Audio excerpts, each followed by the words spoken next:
So, one day Jesus decided it was time to leave from the southern part of Israel and head back up to the north.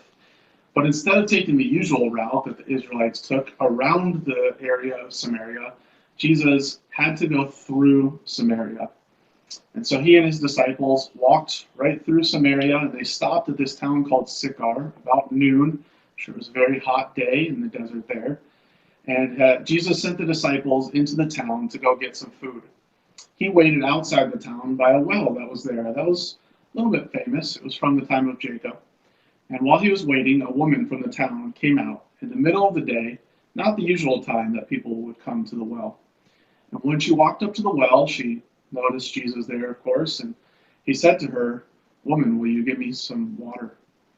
And she looked at him and she said, "Why are you talking to me? Jews don't talk to Samaritans, and much less men talking to women." And Jesus said to her, "Well, if you knew who it was that was talking to you, you would actually ask me for a drink of water, and I would give you water, the water of life." And she looked at him and looked around and she said, "You don't even have a bucket to draw water from the well. How are you going to give me water?" And Jesus said, "Oh, I'm not going to give you that water. I'm going to give you the living water, the water that actually leads to eternal life. It will create a spring of water inside of you." And she said, "Well, that sounds great. I wouldn't have to come to the well anymore. Where do I get this water? Can you give it to me?" And Jesus looked at her and said, "Well, why don't you go get your husband and bring him, and then we'll talk some more." And she looked at her and she said, "Oh no, I don't have a husband."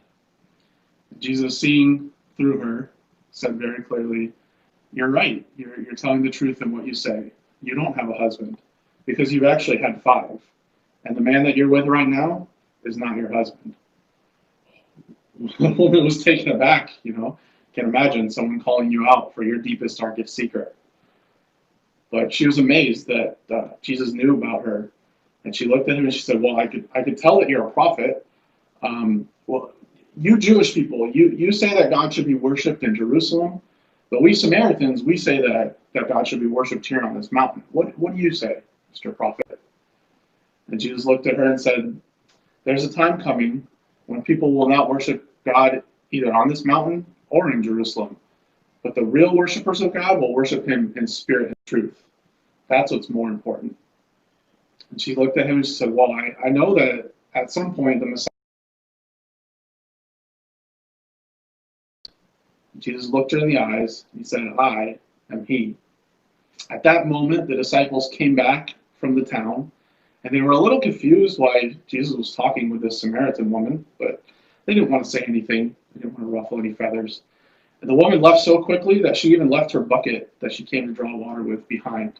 And she ran back into the town and she started telling everyone in the town that there was a man who told her everything about herself, who knew everything about her.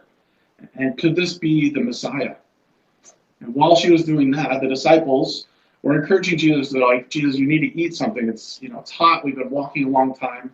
And Jesus said, "No, I don't need any food. I have food." So they're like, "What food? What food does he have?" And Jesus told them, "The food that I have is to do the work of my Father." He said, "The harvest is plentiful. Look, here it comes." And as he said that, many people from the town started coming out to see him.